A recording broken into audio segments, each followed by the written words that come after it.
Have you ever wondered what the United States would look like without Christianity or just religion in general? Perhaps you think that crime rates would increase, murder rates would increase, and same with divorce rates. Or maybe you think that without religion, the country would flourish as science flourished, and people would get along because there'd be less dividing issues, and we would finally get rid of the worst people on earth, prosperity preachers. Luckily, we don't have to speculate. In today's video, we're going to take a look at a whole bunch of other countries around the globe that have different levels of religiosity and compare them to the United States.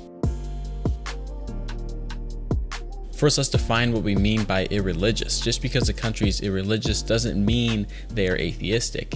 For example, a country could believe in something like Confucianism, which doesn't believe in a central God, yet that belief, or that more like philosophy, influences their everyday life. So keep in mind when we're looking at this data, anybody that's categorized as an atheist is someone who does not believe in a God or gods. So something like Stoicism or Confucianism would fall into that category. So from a bird's eye view, let's look at some of the trends that we see across irreligious and religious countries. First, let's look at wealth. Looking at this data, we can clearly see that countries that lack a religious belief tend to be wealthier. Out of the top 10 countries as far as GDP, the average religiosity is only 42%.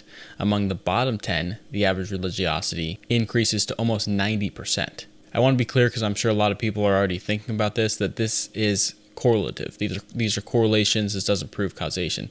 At the end of the video, we're going to get into what we can truly infer from this data.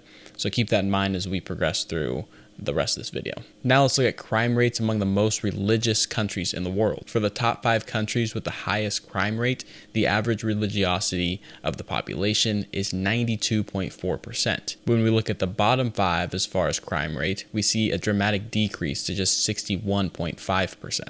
To give you an idea of the differences between the top 5 and the bottom 5, I just want to mention that the crime rate in this case is triple in those countries that are 90+% religious. The last statistic we're going to look at is life expectancy. Among the top 5 countries for life expectancy, the average religiosity is 40%. So one of the lowest categories we've seen so far. This category also has the highest discrepancy between the top 5 and the bottom 5.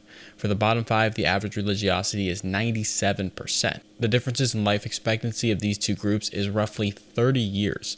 From, I think, 86 to like 56 is the gap. And now with all the data that we have looked at, I do want to mention that with every single country, the most prominent religion by far has been Christianity. So now this is a ton of data that we've looked at just in a few minutes. And I want to stress that these are correlation relationships, not causation. And so there's going to be some limitations in what we can infer from this data, but let's see what kind of conclusions we can come to. The first thing that we see amongst this data is that religious nations can be wealthy, they can be safe, but they can also be extremely poor and dangerous.